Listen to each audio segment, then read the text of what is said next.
අද ප්‍රෝග්‍රෑම් එක කරන්නේ අපි සෙලෙස්ට් ෆාම් හවුස් එකේ අම්බේවෙල.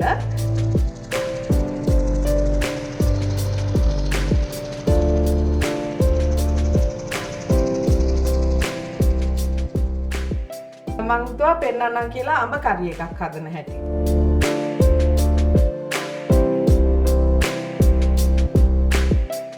ඒකට අවශ්‍ය දේවල් අමු අඹ එහෙම නැත්නම් පැහිලා ලාවට ඉදීගෙන එනේ වුණත් කමක් නැහැ.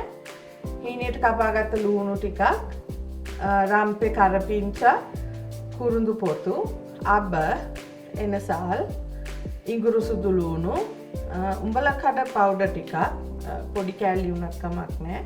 කහ, බැදපු තුන පහ, මිරිස් කුඩු, ලුණු, තෙල්, සීනි. අපි බලාගමු මේක හදන විදිය. ඉස්සෙල්ලාම